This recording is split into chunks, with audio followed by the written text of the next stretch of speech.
ज्योति निरंजन ओंकार ररंकार सोहम सतनाम। इनके भक्ति करे न कोई, करे तो पाए नरक में ठाम। नमस्कार दोस्तों, मैं अविनाश दास रेशनल कबीर यूट्यूब चैनल में आप सबका हार्दिक स्वागत करता हूं। साथियों, चैनल को सब्सक्राइब जरूर करें। यह चैनल वैज्ञानिक सोच के लिए, तर्कशीलता के लिए निरंतर कार्यरत है। देश के विकास के लिए, देश की उन्नति के लिए, जन जागृति के लिए यह चैनल निरंतर कार्यरत है। चैनल को सब्सक्राइब करें, वीडियो को लाइक करें, शेयर करें और अपने सभी साथियों तक पहुंचाएं। शुरू में मैंने एक कविता आपको सुनाई है दोस्तों। एक कविता बड़ा अद्भुत है। एक कविता को सीखने के बाद मैं सोचता रहा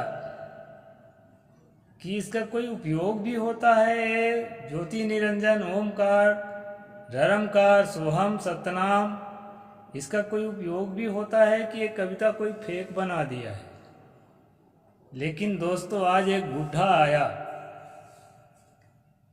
तो मैं एक कविता को कह सुनाया। संजोग बस वो बुढ़ा जो है अपने गुरु से इन 5 शब्दों को सुना हुआ था, तो वो बताया कि महाराज आप गलत कह रहे हैं। ज्योति निरंजन ओमकार ररंकार सोहम और सतनाम, ये नरक जाने का रास्ता नहीं है। ये तो परमात्मा के नाम है और परमात्मा को पाने का रास्ता है। इसका जो निरंतर सुमिरन करता है वो परमात्मा को पा लेता है। इस तरह से वो बताया दोस्तों। लेकिन कविता के अनुसार तो ये नरक के रास्ते हैं 5 अक्षर। आज हम इन 5 अक्षर के बारे, 5 शब्दों के बारे में जानने की कोशिश करेंगे कि सचमुच ये आपके नरक के रास्ता है कि स्वर्ग के रास्ता है। वैसे फिजिकली कहीं स्वर्ग होता है, सचखंड होता है, नरक होता है, इसका कोई प्रमाण किसी के पास नहीं है। इस बात को ठीक से जान ले। दुनिया का कोई भी धार्मिक इस बात को प्रमाणित नहीं कर सकता कि उसके यहाँ कोई लोक होता है। ये बुढ़ा मुझे बचाया कि एक सचखंड होता है जहाँ परमात्मा निराकार बैठा हुआ है। निराकार भी है और बैठा हुआ भी है। उसी के 5 नाम हैं। और इसके पुकारते पुकारते रहने से, जैसे किसी आदमी को दुखित भाव से, करुण भाव से बार बार पुकारेंगे तो कभी उसका दिल पिघल जाता है और साथियों वो दौड़ा दौड़ा भागा भागा आकर के और आपके पास आता है और आपके बिगड़े काम को बनाता है या बनाने का प्रयास करता है जितना उसका समर्थ। लेकिन जो परमात्मा सर्वसमर्थ है, जिसके लिए कोई भी कठिन नहीं है और सब जगह पहुंचना उसके लिए आसान है और सर्वशक्तिमान है, दया का सागर है, अगर उसका नाम हम पुकारेंगे 5 नाम बार बार, तब वह कैसे नहीं नज़दीक आएगा और नज़दीक आकर के हमारा कैसे नहीं भलाई करेगा। इस तरह से दोस्तों ब्रेन वॉश किया जाता है। इस ब्रेन वॉश को समझिए, आपके माइंड के अंदर, आपके दिमाग के अंदर सेट किया जाता है। और जो गुरु लोग ये 5 नाम या इस प्रकार के और भी कई नाम होते हैं, कहीं 3 नाम, कहीं 5 नाम, कहीं 8 नाम, अलग अलग नाम चलते हैं। ये ज्योति निरंजन ओमकार ररमकार सुहम सतनाम वाला जो 5 नाम वाला जो परंपरा है, ये कई परंपरा है दोस्तों। मैंने घुस घुस करके देखा है उनके बीच में, नामदान ले करके, उसके फायदा नुकसान के बारे में भी जानता हूँ। उससे किसको फायदा होता है और किसको नुकसान होता है, यह भी मैं बताऊंगा इसी वीडियो के अंदर। साथियों, जो मुक्ति की तलाश है ना, वो इसलिए है हमको क्योंकि हम दुखी हैं किसी न किसी रूप में। धन के कमी के कारण दुखी हैं, सम्मान के कमी के कारण दुखी हैं, हम जैसा चाहते हैं वैसा पद प्रतिष्ठा हमको नहीं मिल पाया है, उसके कारण दुखी हैं। समाज में हमारी पैठ नहीं है जैसा हम चाहते हैं, उसके कारण दुखी हैं। इस प्रकार अनेक कारण से मनुष्य किसी न किसी कारण से हर आदमी दुखी है। कोई तो अपने बीवी बच्चों से दुखी है, कोई अपने नाती पोता से दुखी है दोस्तों, कोई पड़ोसी से दुखी है, और कोई कोर्ट कचहरी किसी के साथ लड़ रहा है, जज के साथ दुखी है, अपने वकील के साथ दुखी है। उसका वकील जो है दूसरे पक्ष के वकील से मिलकर के उसका काम बिगाड़ता रहता है। बहुत प्रकार के दुखी हैं। कोई जो है फ्रॉड द्वारा ठगा जाता है, मैं भी 3-4 बार ठगाया हूँ फ्रॉड में। सीधा साधा आदमी जान के ठग लेते हैं, और कई चीज़ों में सावधान हो गए हूँ तब नहीं ठग पाते हैं। एक आध दिन वीडियो बनाऊंगा दोस्तों, कैसे कैसे ठगी होती है इसके विषय पर। अभी भी बना रहा हूँ, ये ठगी ही है। नामदान के नाम से कैसे ठगी करते हैं कि ये नाम हम 5 अक्षर 5 शब्द तुमको दे रहे हैं, किसी को बताना नहीं, नहीं तो नरक पहुंच जाओगे। दूसरे को बताने का उसी को अधिकार होता है जो गुरु हो जाता है, जो गुरु बन जाता है वही बता सकता है। दूसरा बताएगा तो उसको नरक में जाना पड़ेगा। इसलिए बताना मत, अपने तक सीमित रहना, चुपचाप आँख कान बंद करके बैठना और रटते रहना। दूसरे को बताओगे तो तुमको नरक होगा। इसलिए इन 5 शब्दों को दोस्तों अपने गुरु से सुन करके, और दूसरा किसी को नहीं बताया जाता है। 3-4 पंथ हैं भारत में जो 5 शब्द का उपयोग करते हैं, और ये वीडियो में देखने वाले भी कुछ लोग होंगे जिन 5 शब्द का उपयोग करते हैं। हो सकता है वो जल भूंज रहे होंगे, बरनाल की जरूरत पड़ेगी उनको। तो इससे किसको फायदा है, किसको नुकसान है दोस्तों, और इसके गुप्त रखने से किसको फायदा है, किसको नुकसान है। पति को अगर ये 5 शब्द मिल गया तो पत्नी को क्यों नहीं बताता है? पत्नी को इसलिए नहीं बताता कि उसको नरक का डर है।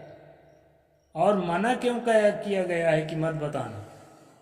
मना इसलिए किया गया है दोस्तों कि हर आदमी का मन अपने ढंग का होता है।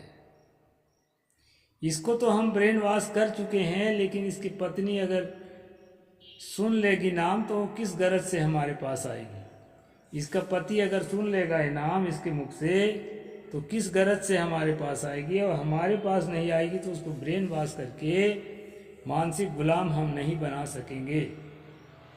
इसलिए गुप्त रखा जाता है। अब जब डायरेक्ट आएगा वो व्यक्ति, ललचा के उसको बताएंगे, मुझे बता रहा था वो बुढ़ा आज कि इसके बिना तुम्हारी मुक्ति नहीं होगी, 5 नाम के बिना। नाम तो नहीं बताया, मैं कविता बोला खुद है, तो मेरी कविता को सुन के कहा इनके बिना मुक्ति नहीं होगी, लेकिन अपने मन से सुने होगे ना तो काम नहीं आएगा, गुरु से सीखना पड़ेगा। गुरु कान में सुनाएगा तब तुम उसको रटोगे, तब तुम्हारी मुक्ति होगी। इधर उधर से अगर कलेक्ट कर लिए हो तो उससे काम नहीं बनेगा, ऐसा बोला। तो साथियों, ऐसा क्यों किया जाता है? ऐसा इसलिए किया जाता है, जब व्यक्ति आता है तो उसको बहुत सारी बातें बताई जाती है। पहले नाम की महिमा बताई जाती है, नाम सुमरन से क्या होता है क्या नहीं होता है, और उसकी दुर्लभता बताई जाती है कि कितना दुर्लभ वस्तु है जो गुरु द्वारा दिया जाता है। इसके बाद जब देखते हैं कि हाँ ये हमारे लायक हो गया, मानसिक गुलाम, हमारे कहे अनुसार चलेगा, जब उसके मन को अच्छी तरह से अपने बस में कर लेते हैं दोस्तों, अपने हवाई बातों के द्वारा, तब उसको नामदान देते हैं। और ये नामदान लेने के बाद उसकी कीमत भी बताई जाती है। ज़्यादातर मजदूर लोग ठगी का शिकार होते हैं। जो कम पढ़े लिखे होते हैं दोस्तों, वो समझ नहीं पाते ठगी क्या है और ठगी का शिकार होते हैं। और मजदूर लोग प्रायः कम पढ़े लिखे होते हैं। कोई कोई पढ़ा लिखा आदमी भी अपनी किसी मजबूरी के कारण मजदूरी करता है, नहीं तो ज़्यादातर मजदूर लोग कम पढ़े लिखे होते हैं। अब साथियों, कम पढ़े लिखे लोगों को कैसे शिकार बनाया जाता है? उनको जो है मुक्ति के नाम पर, सचखंड पहुंचने के नाम पर, परमात्मा प्राप्ति के नाम पर उस नाम का जो है उसको भुनाया जाता है। उस नाम का सही असर कब होगा? जब तन मन धन से अच्छी तरह से समर्पित होकर के गुरु महाराज के सेवा में लग जाओ। जैसे आर्डर आए गुरु महाराज के और उसके जो निकटवर्ती कार्यकर्ताओं का, जो सेवादार का, वैसा तुमको करना पड़ेगा। मिट्टी खोदने को कहेंगे तो मिट्टी खोदना पड़ेगा, धान हार्वेस्टिंग करने को कहेंगे तो धान हार्वेस्टिंग करना पड़ेगा, और जो काम करना पड़ेगा, यहाँ तक कि कपड़ा धोना है, झाड़ू लगाना है, पोछा लगाना है और तेल मालिश करना है, जो काम बताएं उस काम को करना ही है। और कोई निष्काम भाव से कोई उसका कीमत नहीं मांगना है। मन में भी नहीं लाना है कि मुझे कुछ कीमत चाहिए। एकदम निष्काम होकर के जब सेवा करेगा तब नाम सुमिरन का फायदा होगा। इस तरह ब्रेन वॉश किया जाता है दोस्तों, ताकि गरीबों का शोषण किया जा सके, उनका खून चूसा जा सके, फ्री में उनसे काम कराया जा सके, और झुंड के झुंड अनपढ़ गरीबों को लाखों की तादाद में दोस्तों बिना पैसे का मजदूर बनाकर काम कराया जाता है। ये भारत में कई संस्था खुली है इस तरह से, और ऐसा चल रहा है। तो वो कहाँ पहुँचता है? उसकी उन्नति के रास्ते बंद हो जाते हैं। मानसिक गुलाम कभी उन्नति नहीं कर सकता। सतगुरु कबीर साहब ने कहा था, खुल खेलो संसार में, बांध सके ना कोई, बाल न बांका कर सके जो जग बैरी हो। अपने विचारों को खुला रखो और खुलेआम जीवन जियो। बंधक बन के जीवन मत जियो, किसी के मानसिक गुलाम बन के जीवन मत जियो।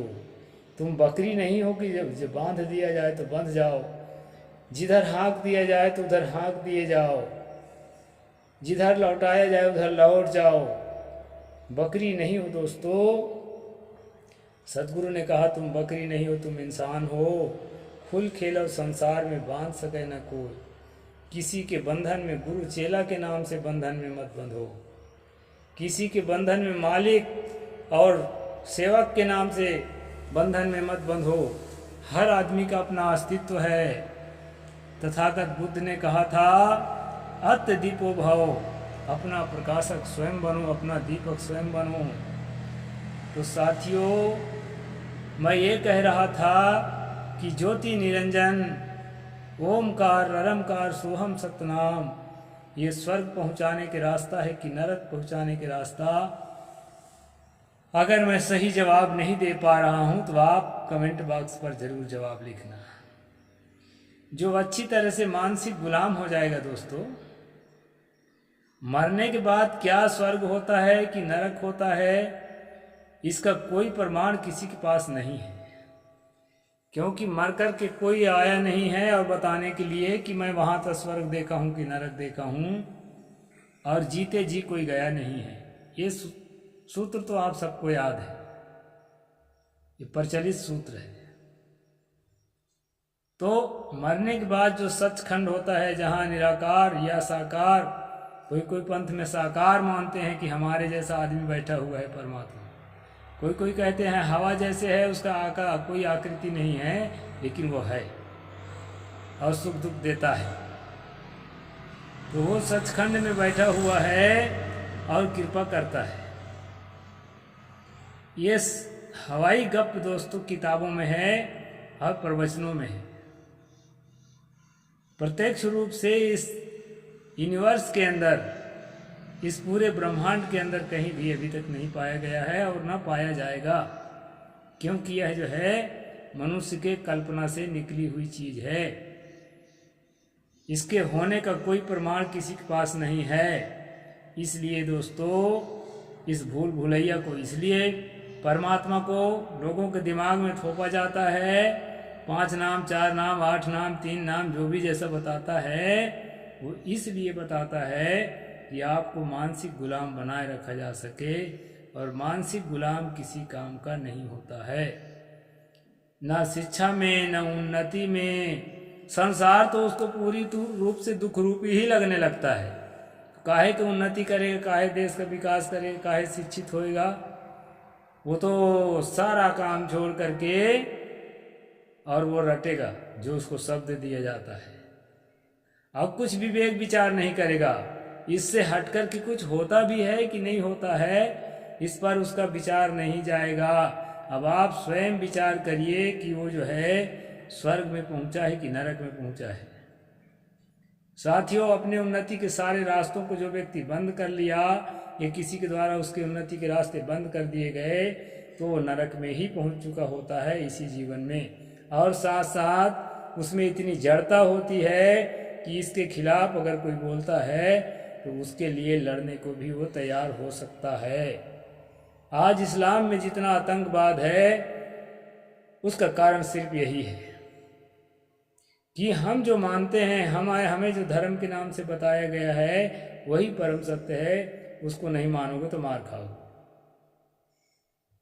ये भावना होती है दोस्तों, जड़ बुद्धि पैदा होती है, और इसी जड़ बुद्धि से लोग लड़ाकू बनते हैं और देश के शांति को बिगाड़ते हैं, देश को नरक बनाते हैं।